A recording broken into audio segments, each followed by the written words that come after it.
Primero, gracias a la invitación, por la invitación a todas las compañeras que forman parte de esta colectiva. Gracias Dora en particular, que ha sido muy insistente para que pudiéramos concretar esto.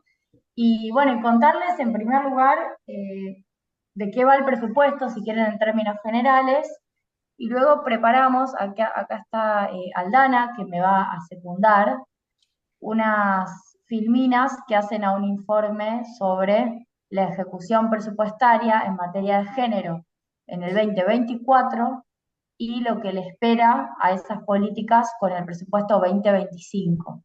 De hecho, aprovechamos la excusa de esta charla para poder hacer el material, que creo que va a ser muy útil para poder circular, y seguramente también haremos algún diseño de placas y algún informe para poder subir. Porque la verdad es que lo primero a decirles es que hay una ausencia total de información al respecto, y no se sabe qué es lo que qué es lo que se está ajustando. Arranco por el inicio. ¿Qué es lo que establece el presupuesto 2025? Bueno, Milei lo dijo claramente allá en el Congreso ese domingo a la noche, establece algo que se llama regla fiscal, que creo a mi criterio que tiene que tener muchísima más difusión de la que tiene, por lo grave que es. La regla fiscal establece que si el presidente recauda más del gasto previsto en el presupuesto, ¿no? Es decir, debería tener holgura en términos de resultado financiero. Convengamos que ahora ya la meta no es el resultado fiscal primario, es decir, lo que me entra versus lo que gasto, como si fuera la comparación de un hogar, sino que ahora el resultado equilibrado tiene que ser del financiero, es decir, lo que me entra menos lo que gasto más el pago de la tarjeta de crédito, es decir, considerando el pago de los intereses de deuda, que conspira ese pago contra los gastos primarios. ¿Por qué hago esta introducción? Porque si hay una recaudación mayor, el presidente dice no voy a gastar más, voy a bajar impuestos. Es decir, no vuelven los medicamentos cubiertos por el PAMI. En todo caso, bajaré algún impuesto. No dice cuál. Bueno, hemos visto este 2024 que los impuestos que elige bajar benefician a algunos, el caso de bienes personales o el caso del gasto tributario con el régimen de grandes inversiones. Y si hubiera algún escenario de recaudación inferior al gasto previsto, hay que hacer ajustes por encima de lo previsto. Y ahí es donde el presidente dice, hay dos tipos de gasto. Está el gasto automático, es decir, el que tiene alguna fórmula garantizada o cubierta, le pongo comillas porque el cubierto garantizado son las jubilaciones, y las jubilaciones sufrieron un veto. Así que imagínense que si eso es lo garantizado, ¿qué le queda a lo demás? Que él llama discrecional, que a mí me contestó el secretario de Hacienda, Carlos Huberman, que era más o menos el 37% del presupuesto, casi el 40% del presupuesto, que no tiene alguna fórmula que indique el ritmo de aumento por ley, y que entonces puede padecer un ajuste a modo de shock el año que viene si la recaudación no es la esperada. Cuando digo si la recaudación no es la esperada, no es un escenario tan loco. Por ejemplo, hay deuda, hoy lo tuiteaba Cristina, cuando le respondía a Milei por, la, por el acto de violencia que emitió anoche en Todo Noticias, le decía, vos tenés LEFI y LECAPS escondidas. Es decir, la deuda del Banco Central la metiste en el Tesoro. Si esa deuda el Tesoro no la logra refinanciar el año que viene, es deuda que hay que pagar. Es como si de repente te llega un resumen de la tarjeta de crédito gigante de algo que no esperabas que llegue. Y bueno, ¿qué haces en el marco de la cabeza de la regla fiscal de Milei? Vas a pagar primero la tarjeta de crédito y después vas a ver lo que te sobra para comer.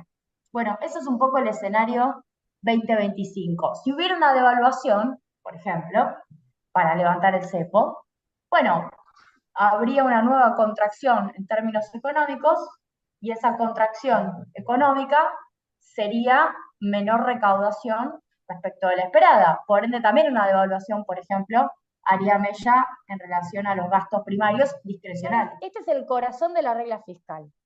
¿Qué es lo que queda cubierto? Yo pedí el día que vino Carlos Huberman, secretario de Hacienda, el día que vino Pablo Quirno, secretario de Finanzas, que son los dos secretarios debajo de Luis Caputo, qué es lo que queda cubierto, qué es lo que se sube al arca de Noé y qué es lo que queda fuera del arca de Noé, más o menos, del salvataje.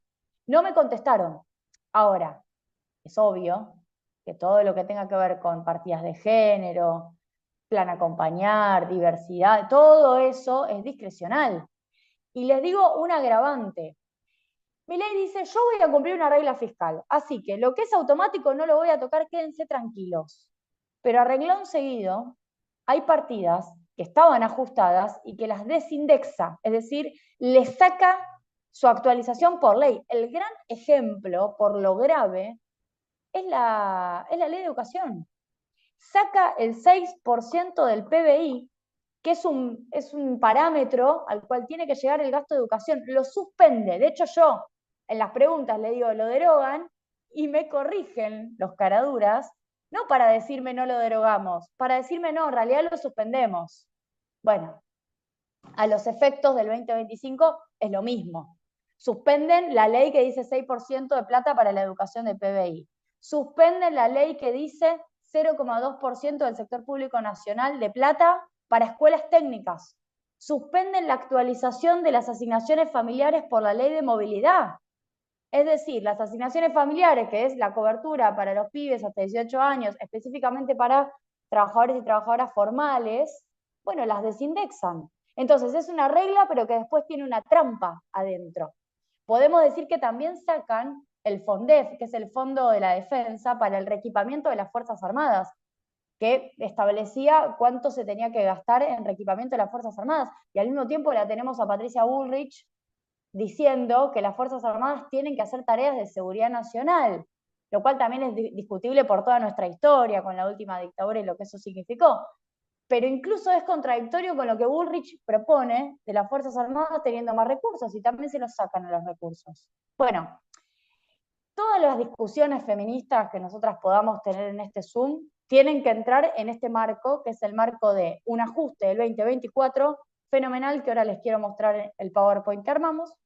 Y sobre ese ajuste de 2024, que se hizo por qué, y esto es importante comprender, ellos prorrogan el presupuesto 2023, por ende se comen de entrada la actualización inflacionaria. Este año se prevé una inflación del 101,4%, se la comen a esa inflación, pero además sobre el 2023, que ya está retrasado en términos reales, no ejecutan el 100%. Hay ejecuciones de 0%, incluso porcentajes muy bajos. Por ende, en términos reales, lo que nosotros comparamos es cuánto se gastó posta en el 24 versus cuánto se gastó en el 23, y las caídas son apabullantes. Sobre ese escenario de un país sin presupuesto como es el año 2024, y el presupuesto se lo reclamó Pichetto, no es que se lo reclamamos solamente nosotras, viene el presupuesto 2025, que guarda con la trampa, porque en muchos casos las partidas, ellos están diciendo, se mantienen en términos reales respecto del 2024.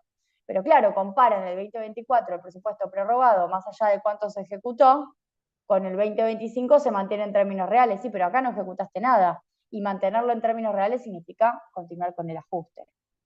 Entonces, lo que termina existiendo es una mentira si solamente miramos el 2025 en relación al 2024. Hay que mirar la historia, el presupuesto 23, el presupuesto 24 y el presupuesto 25. Los tres hay que mirar. Bien, ahora sí paso a compartir pantalla. Bien, algunas cuestiones de presupuesto con perspectiva de género en el 23, como para empezar, luego la ejecución 2024, luego el presupuesto 2025, los tres pasos que yo les decía que a mi criterio hay que seguir, y luego las brechas en el presupuesto 2025. Acá la suma, Aldana, si me querés interrumpir, Aldana, y sumarte, no hay problema. Bueno, este fue el último presupuesto con perspectiva de género y diversidad, en donde se había logrado una participación en el presupuesto total del 12,88%. un presupuestado de 5,2 billones, estamos hablando de valores pesos corrientes del 2023, se ejecutó casi lo mismo, una ejecución del 99,1%. Se ejecutó. El presupuesto 2023 tenía 42 programas etiquetados bajo esta lógica de presupuesto con perspectiva de género. En lo que va del 24, esos programas tienen una caída promedio en la ejecución del 25%, que es lo que yo les digo, ojo con la ejecución del 24. Y falta transparencia, porque desde diciembre del 23 no se actualiza el seguimiento del gasto en género en el sitio del presupuesto abierto del Ministerio de Economía. Hay un sitio en donde se pueden ver por programa y por actividad cuánto se va gastando. Es muy bueno el sitio del presupuesto abierto, pero dejaron de informarlo y en algunos casos desaparecieron directamente las actividades programáticas.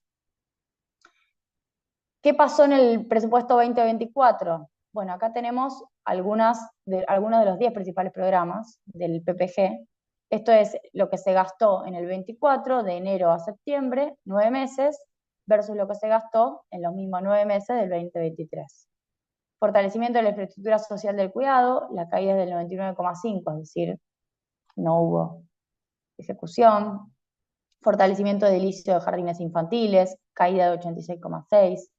Programa Acompañar, caída de 86%, Potenciar Trabajo, que acá lo incorporamos porque entendemos que hay muchas mujeres que lo cobran, no porque sea particularmente del área de género, 79,5% la caída, Desarrollo de la salud sexual y la procreación, 79% caída, respuesta al VIH e infecciones de transmisión sexual, 76,1% de caída, la línea 144, 48,6% de caída, las pensiones no contributivas, 28,6% de caída, las prestaciones previsionales, acá nos metemos directamente en la gran partida jubilaciones, caída de 18,8%, y políticas alimentarias, de nuevo, nos vamos de género también, pero son políticas que hacen a las mujeres, que mayormente son las que son pobres, 15,9% de caída.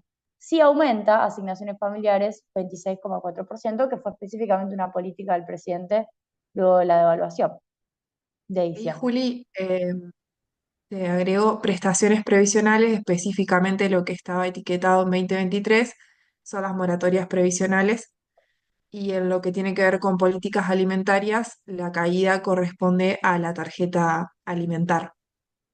Perfecto. Gracias, Aldi. Seguimos. Otros programas que contribuyen a reducir las brechas de ingresos, y acá tenemos, por ejemplo, la variación real, mismo criterio, 9 meses contra 9 meses, en términos reales, es decir, deflactando con la inflación acumulada en estos 9 meses. Pensiones no contributivas, madres de 7 o más hijos, la caída es 28,6, la moratoria, 18,8, ahí lo tenemos con el nombre correcto, y tarjeta alimentar, 15,9%.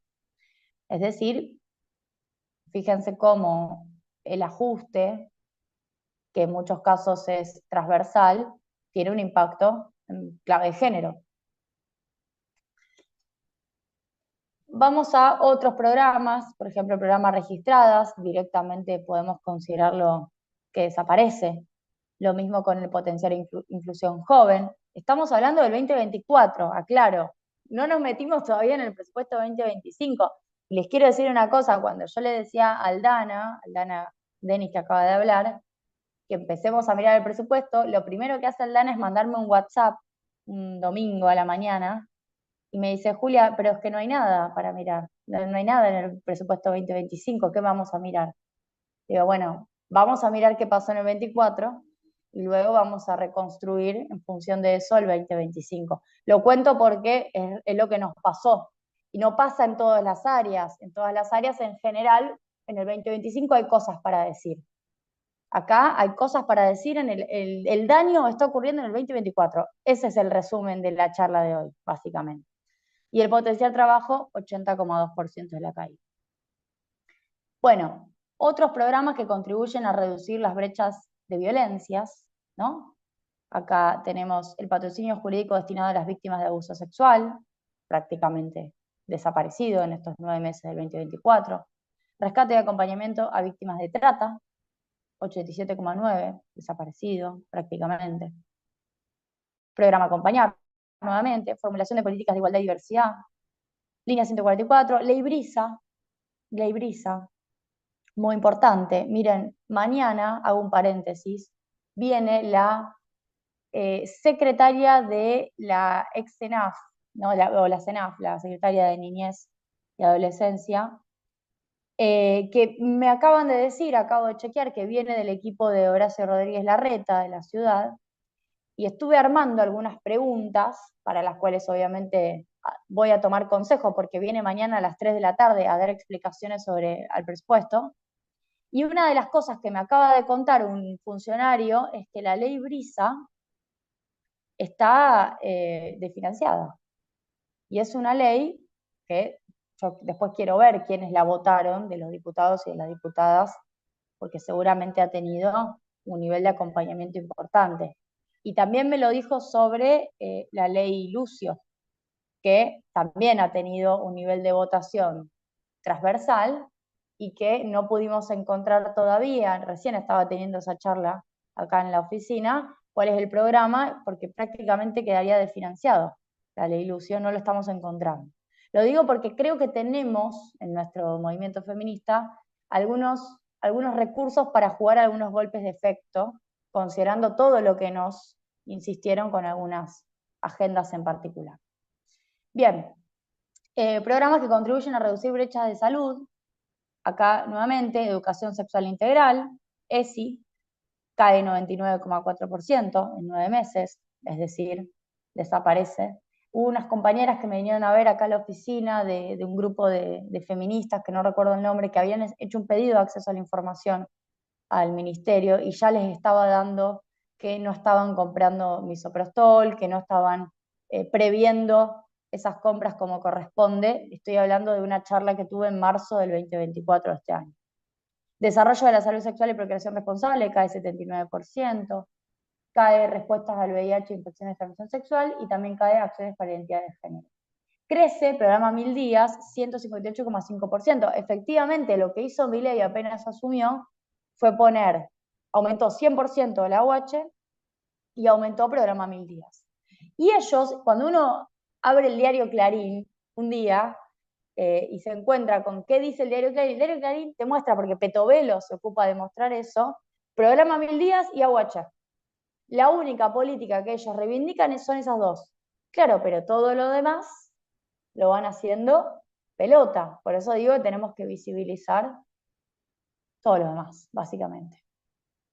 Bien, programas que contribuyen a reducir brechas de cuidados, por ejemplo, la infraestructura social del cuidado y sanitaria, prácticamente desaparece, y fortalecimiento de edilicio de jardines de infantes, lo mismo. Acá tenemos un asterisco que es importante. Gran parte de los programas de infraestructura social de cuidado y sanitaria contaban con financiamiento internacional.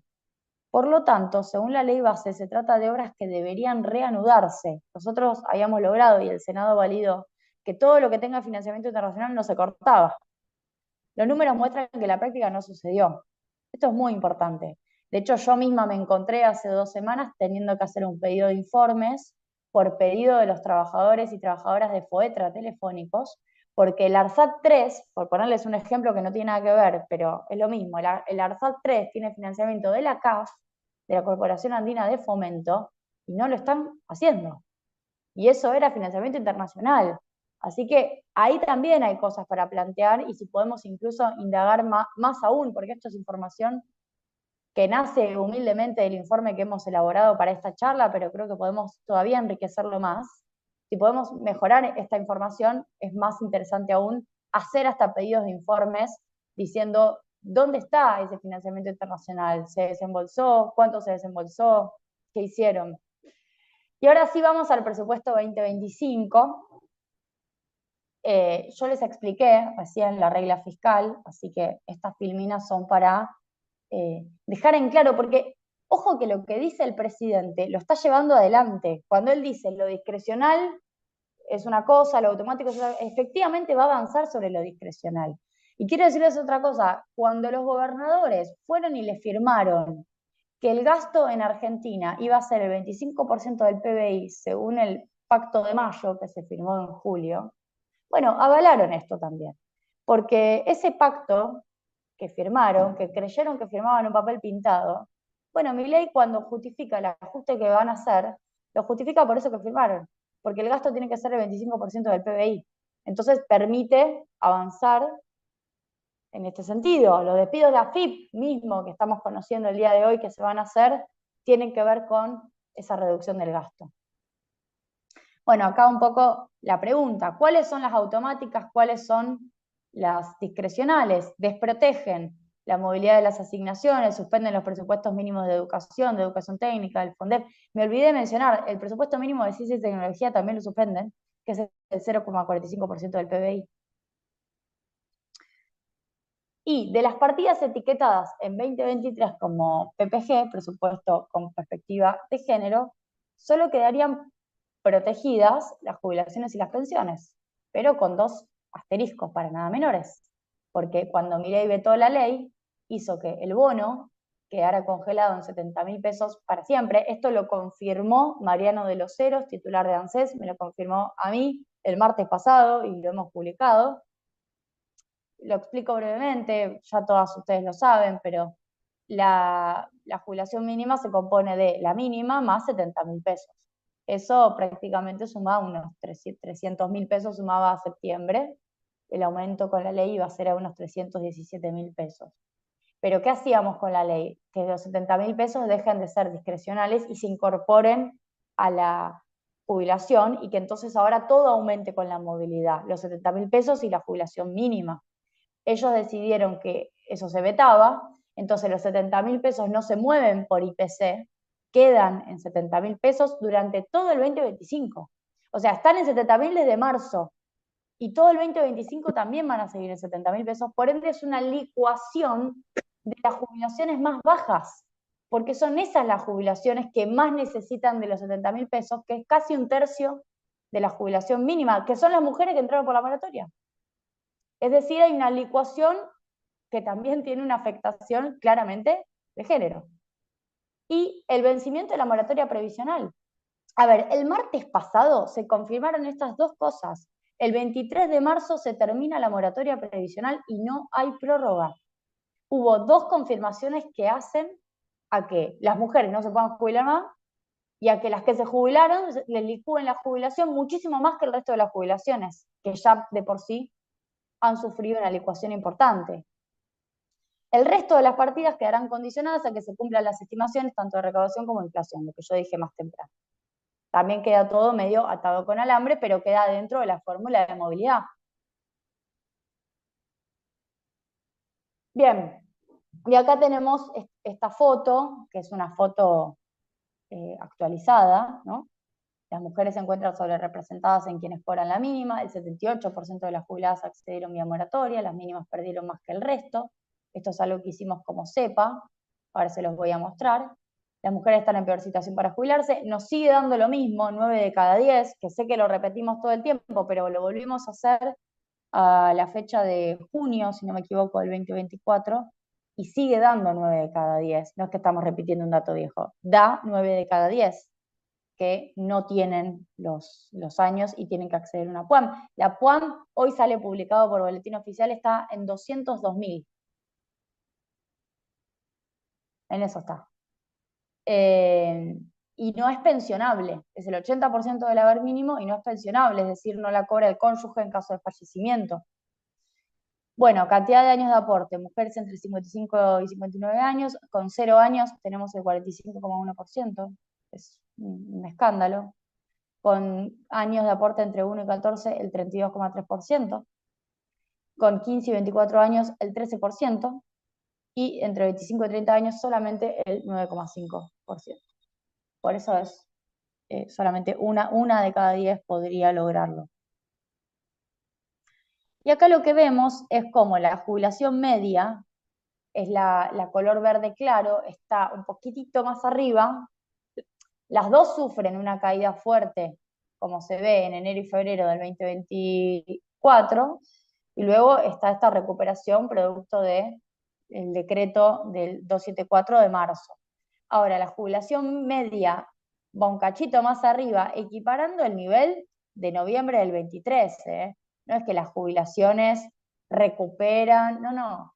En el 23, incluso en el promedio del 23 estaba más arriba. El promedio del 2023 da 101,7, el promedio del 24 va a dar 106,5. Es decir, la jubilación media va a terminar el año 4,6% por abajo del 2023.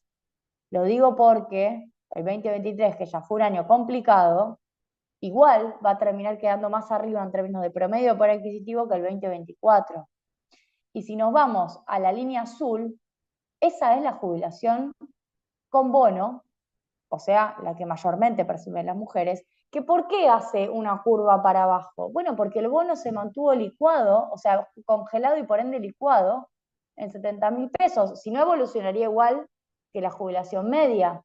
Entonces va incluso perdiendo plata en un contexto en el cual hay una fórmula de movilidad que garantiza inflación mensual con un retraso de 2 meses, pero que garantiza. Entonces lo que digo es, ojo cuando nos venden el verso de que las jubilaciones están atadas por inflación, porque la mínima es mentira. La mínima con bono sigue perdiendo plata y va a perder plata todo el año que viene, porque el año que viene la inflación no es cero. Entonces cualquier dato de inflación hace que la que tiene bono pierda plata. Bueno, esta parte a mí, por eso soy tan insistente, porque creo que no, esto de las jubilaciones, creo que no ha sido lo suficientemente apropiado a veces por los compañeros, por las compañeras, y me parece un tema fundamental, porque lo del bono es robarle plata todos los meses. Nosotros estimamos que todos los meses, a octubre, le roban 66.000 pesos a las jubiladas de la mínima, las y los jubilados de la mínima. 66.000 pesos todos los meses. Acá tenemos cuánto le robarían, por ejemplo, si el bono congelado está en 70.000 pesos todo el año que viene, vemos la columna que tiene 70.000 pesos, al costado lo único que hicimos fue actualizar el bono por inflación, no hay ninguna ciencia, y en la última columna la resta, cuánto daría si actualizaba versus lo que no actualiza. Y se fijan, por ejemplo, a diciembre del 24 da 66.021, no sé si se llega a ver, 66.021. Lo que le sacan todos los meses o lo que le dejan de dar a los jubilados y los jubilados de la mínima. Y para el año que viene podrían llegar a ser hasta 100.000 pesos por mes. ¿No? Bien. Vamos a otro tema, el programa El Expo Tercer Trabajo, que hoy se llama, vieron que se dividió, acompañamiento social y volver al trabajo. Hay un desenganche del salario mínimo vital y móvil, que uno puede plantear que tiene algún sentido, pero no como lo plantea Milei. Digo, cuando uno decía, ojo con el enganche con el salario mínimo vital y móvil, lo que decíamos es porque el salario mínimo vital y móvil termina quedando retrasado porque tiene los programas sociales atados y el salario mínimo debería ser referencia para el mercado de trabajo formal. Ese era el planteo, que suba el salario mínimo, como propone la CTA. Bueno, no. Ellos te pisan el salario mínimo y al mismo tiempo te desenganchan los programas y te los ajustan. No lo hacen para que funcione el salario mínimo como referencia, lo hacen para ajustar y punto. Bueno, desenganche del salario mínimo, el poder de compra se redujo drásticamente por el congelamiento del monto en 78.000 pesos y esta es toda la caída del poder de compra desde noviembre del 23 a diciembre del 24. Es decir, la caída es brutal. Y acá tenemos que para 2024 la caída del presupuesto se estima en 84,1 en términos reales. Estoy hablando nuevamente de los programas de acompañamiento social y volver al trabajo. Para 2025, 70,4%, debajo del 23. Es prácticamente liquidar el poder adquisitivo, queda un tercio del poder adquisitivo de esos programas. Y no se prevén aumentos significativos en términos nominales, los dos programas suman 1,2. Eso debe ser 1,2 billones. Nos está faltando el millones, me parece. Y para 12 Sí. meses, si se mantiene, me está faltando la expresión millones, pero bueno, 1,2 billones. Y para 12 meses, si se mantienen 1,15 millones de personas, el cálculo, o sea, 1.150.000 personas, el cálculo da 91.600 pesos por mes, que sería este programa. Bueno, acá tenemos la cantidad de alta del programa Acompañar. Fíjense, se frenaron las altas en el 2024. Total 2024, 471, total 2023, 34.229.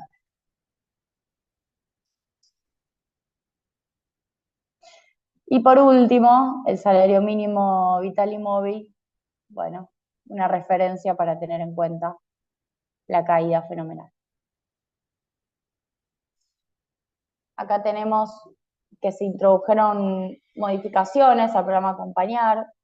En agosto, requisito de denuncia y reducción de 6 a 3 meses de cobro. El programa Acompañar, si no me equivoco, directamente no aparece en el presupuesto 2025. Ahora lo vamos a ver en las próximas filminas, pero al igual que la línea 144 no aparece. En el caso del programa Acompañar, se elimina la línea 144, no aparece la partida específica, con lo cual no se puede seguir la evolución. Y lo que hicimos fue tomar los programas más relevantes por el peso que tenían sobre el gasto etiquetado como PPG en 2023 y ver qué pasó en 2024, que es lo que decía Juli, donde efectivamente se hizo el principal recorte, y cómo aparece ahora el crédito para el presupuesto 2025. Los dividimos en función de la brecha que contribuyen a reducir. En este caso, los programas que contribuyen a reducir brecha de ingresos, la moratoria previsional, la asignación universal para protección social, las pensiones no contributivas para madres de 7 o más hijos y la tarjeta alimentar. Todas tuvieron el principal recorte, fíjense la primera columna, entre 2023 y 2024, excepto la asignación universal para protección social. Y vemos que finalmente en el 2023 a 2025, que es la última columna, 3 de esos 4 programas sufren recortes, el único es la asignación universal. Después tenemos los programas que contribuyen a reducir brechas laborales. Ahí el caso del potenciar trabajo, decíamos una caída entre 2023 y 2025 del 70%. Y en el caso del potenciar inclusión joven, que estaba destinado específicamente a un rango etario con jóvenes de 18 a 29 años, si no me equivoco, se elimina directamente, no aparece en el presupuesto 2025 y el programa Registradas ya fue eliminado de hecho en este periodo y no aparece en el presupuesto 2025. En el caso de brechas de violencias, acá tenemos un caso particular, aumentan las partidas eh, en términos reales en el caso de la ley Brisa. Rescate y acompañamiento a víctimas de trata también vemos un crecimiento particular.